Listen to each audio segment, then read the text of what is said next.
আজকের যে এলাকায় জলসা হচ্ছে, ডোর টু ডোর, ঘর টু ঘর, প্রত্যেক আব্বা জানের কাছে জানতে চাই, প্রত্যেক যুবকের কাছে জানতে চাই, প্রত্যেক বৌমাদের কাছে জানতে চাই, প্রত্যেক বোনেদের কাছে জানতে চাই, আব্বার কি আমরা ওই ধরনের সম্মান, মায়ের কি ওই ধরনের সম্মান আমরা দিতে পারি? ইমাম শাফি রহমাতুল্লাহ আলাইহি কিতাব পড়িয়ে আসার পরে মায়ের জন্য গরম পানি তৈরি করতেন। গরম পানি তৈরি করার পরে মায়ের গোসল করিয়ে দিয়ে ইমাম শাফি রহমাতুল্লাহ আলাইহি, আমাদের মতো চারটে খানিক লোক নাকি ইমাম শাফি রহমাতুল্লাহ আলাইহি উনি করলেন কি, মায়ের গোসল করিয়ে দিলেন।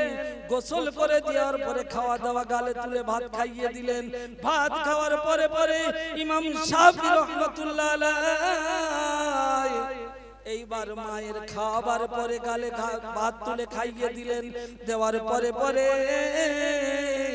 মায়ের সারা পা থেকে নিয়ে তেল পর্যন্ত ইমাম শাফি রহমাতুল্লাহ আলাইহি, হুজুর আমার মায়ের পায়ে তেল দিয়ে মালিশ করে দিচ্ছে। আর জলসা ভালোবাসি, হুজুরের ভালোবাসি, ইমাম সাহেবের ভালোবাসি। একবার বুকে হাত দেখি কেউ বলতে পারবো মায়ের পদতলে তেল লাগিয়ে দিয়েছি, মায়ের জুতোটা ঘুরিয়ে দিয়েছি, মায়ের কাপড়টা একদিন ধুয়ে নিয়েছি, এমন মায়ের লাল আমার চোখে পড়ে না। তুমি যে হুজুরের ভালোবাসো না কেন, সে হুজুর তোমার কাজে আসবে না। তোমার জনম দুঃখী মা বাড়িতে বসে আছে, ওই মাটারকে তুমি খিদমত করো। তুমি যদি কোনো পীর সাহেবের মুরিদ না হও, ওই মায়ের দোয়ায় থেকে আল্লাহ পাক তোমাকে বেহিসাব জান্নাত দিয়ে দেবে। জোরে বলা যাবে না কি সুবহানাল্লাহ? ইমাম শাফি রহমাতুল্লাহ আলাইহি মায়ের পদতলে তেল লাগাতে লাগাতে এমন সময় ইমাম শাফি রহমাতুল্লাহ আলাইহি মায়ের পদতলে চুমা খেয়ে নিলেন। ইমাম শাফি রহমাতুল্লাহ আলাইহির মা বলল, ও ইমাম শাফি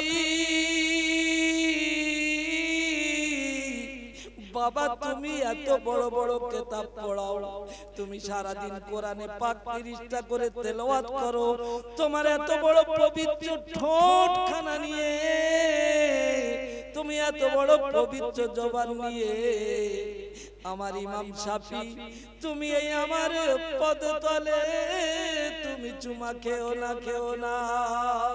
হযরত ইমাম শাফি রহমাতুল্লাহ আলাইহি মায়ের জবাব দিয়ে বলছেন, ও গো মা, ও মা, আমি তোমার পদতলে চুমা খাইনি, আমি তোমার পদতলে চুমা খাইনি, বলকি আমি ইমাম শাফি আমার জান্নাতের গায়ে আমি চুমা খেয়েছি। জোরে বলা যাবে নাকি সুবহানাল্লাহ? এই রমজান মাস আসছে, রমজান মাস, ছেলে 4 জন বা 6 জন, মার খোঁজ নেবে না ইফতার করেছে কি? আরে পাগল, তোর একেন ওকেনে খোঁজ নেবার থেকে মায়ের খোঁজ নে। তুই যদি দুটো লেবু এনে দিস, তুই যদি একটু আখের জুস এনে দিস, মা একা খাবে না, তোমার ছেলেকে দেবে, আর একটা ভাইয়ের ছেলেকে দেবে, ওইটা খেয়ে আর মায়ের কলজেটা বড় হবে। রমজান মাসে আল্লাহর কাছে দোয়া করবে আর তোমার রুজি রুটি খুলে যাবে। তাই নামাজিরা প্রথম রাকাতে সিজদা দিয়ে বলে, আল্লাহুম্মা গফিরলি, আয় আল্লাহ, যে সিজদা করতে গিয়ে যে ভুলটা হয়েছে তুমি maaf করে দাও। আর আল্লাহুম্মা গফিরলি ওয়ারহামনি, আয় আল্লাহ, তুমি আমার জীবনের গুনাহকে maaf করে দাও। ওয়ারহামনি ওয়াহদিনি ওয়াফিনি ওয়ারযুকনি। আল্লাহ বলছেন ওর রুজি রুটি, ওর অভাব আমি আল্লাহ তাআলা সব ওকে দূর করে দেব। একবার জোরে বলুন সুবহানাল্লাহ। তুমি মায়ের খোঁজ নেবে না, কুরবানি দিচ্ছ, তুমি রোজার ঈদে ইমাম সাহেবের 100 টাকা দেওয়ার কথা ছিল, তুমি 400 টাকা দিলে, কুরবানি দিলে দিলে, তুমি ইমাম সাহেবের কুরবানির পয়সা দিলে, আর বলছো হুজুর আপনি কুরবানি হয়ে যাবার পরে আপনি যখন বাড়ি যাবেন ঠিক আমার সঙ্গে সাক্ষাৎ না করে যাবেন না। এই কথা ইমাম সাহেবের বলে দিলেন। বলে দেওয়ার পরে ইমাম সাহেব করেছে কি, ওনার বাড়িতে গিয়েছে। যাওয়ার পরে ইমাম সাহেবের এত দূরে পাঁজা মেরে ধরেছে, ইমাম সাহেবের পিঠির চালটা বেঁকে দোতো হয়ে গেছে। যাওয়ার পরে আল্লাহর ফেরেশতারা দেখছে, ওগে দিদের নামাজ পড়ে গেলে বলে রব্বানা,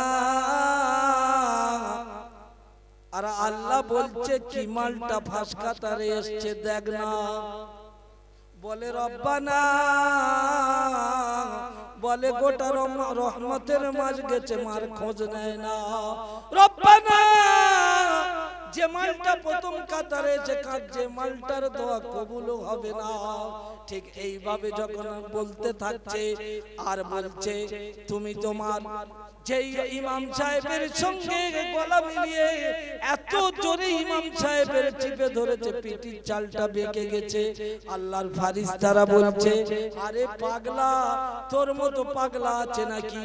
তুই কোন বাগানে কোন চারা লাগালি, কি বাগানে কি চারা লাগালি তুই কি ভেবে দেখেছি? জনম দুঃখী মা, গোটা রমজান চলে গেল, মা একদিন তোমার ইফতার পেল না।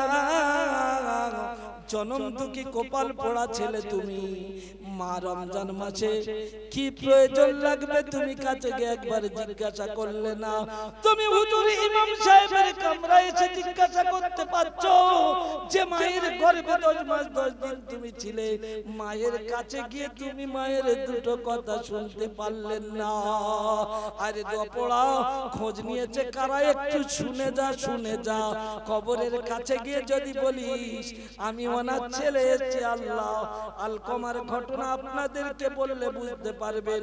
হযরতে আবু বকর সিদ্দিক রাদিয়াল্লাহু তাআলা আনহু, হযরতে ওমর রাদিয়াল্লাহু তাআলা আনহু, নবী সাল্লাল্লাহু আলাইহি ওয়াসাল্লাম হাদিসে বলেছেন, যদি কোনো বিধবার হাজতের জন্য যদি কোনো মানুষ সাহায্য করে, আল্লাহর নবী বললেন ওর মসজিদে গিয়ে 100 রাকাত নফল নামাজ পড়ার থেকে উত্তম। জোরে বলা যাবে নাকি সুবহানাল্লাহ?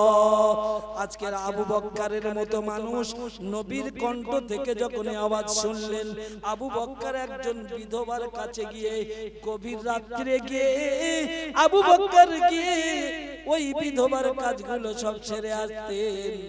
আর হযরতে ওমর অর্ধেক দুনিয়ার প্রেসিডেন্ট, অর্ধেক জাহানের খলিফা, হযরতে আমিরুল মুমিনিন, খলিফাতুল মুসলিমিন, আমার সাহাবী, এধারে আবু বকর সিদ্দিক ওই বিধবার হাজতকে পুরো করে চলে আসতেন। আর হযরতে ওমর রাদিয়াল্লাহু তাআলা আনহু আজানের আগে গিয়ে বুড়ি মার দাঁড়ে গিয়ে খোঁজ নিচ্ছেন, ও মা, বুড়ি মা, ও মা, বুড়ি মা, আমি সেই ওমর এসেছি মা তোমার হাজতকে পুরো করার জন্য। যেই ওমরের এই কথা ওই বয়স্ক প্রবীণ মহিলা যখন শুনে ফেললেন, সঙ্গে সঙ্গে ওই প্রবীণ মহিলা বললেন, ওগো বাবা ওমর, যিনি আমার ডেলি আমার হাজতের কাজ করে দেয়, তিনি এই সবে আমার হাজত ছেড়ে দিয়ে চলে গেলেন। এই কথা শোনাই মাত্রই সঙ্গে সঙ্গে অর্ধেক দুনিয়ার প্রেসিডেন্ট হযরত আমিরুল মুমিনিন রাদিয়াল্লাহু তাআলা আনহু বড় চিন্তায় চিন্তিত হয়ে গেল, বড় আশ্চর্য হয়ে গেল। এত রাত্রিরে এলাম, আমার আগে কে হাজত ছেড়ে গেল আমি বুঝতে পারছি না। ঠিক তদ্রূপ তারপরের দিন ফজরের আজান হয়েছে, তার আগে সিদ্দিক আকবর এসে ওই বুড়িমার হাজত ছেড়ে চলে গেল। তারপরে হযরতে ওমর এসে বলছেন, বুড়িমা, ও বুড়িমা, আমি ওমর আপনার হাজত পুরা করতে এসেছি। বুড়িমা বললেন, ও বাবা ওমর, যিনি আমার ডেলি হাজত ছেড়ে দেয় তিনি হাজত ছেড়ে চলে গেল। ওমরের জেদ বেড়ে গেল, ওমর আর ঘরে যায় না। একটা বৃক্ষের গাছের তলায় ওমর গিয়ে দাঁড়িয়ে রয়েছেন। এমন সময় দ্বিতীয় দিন কাজ করার জন্য হযরতে আল্লাহর নবীর প্রধান খলিফা সিদ্দিক আকবর রাদিয়াল্লাহু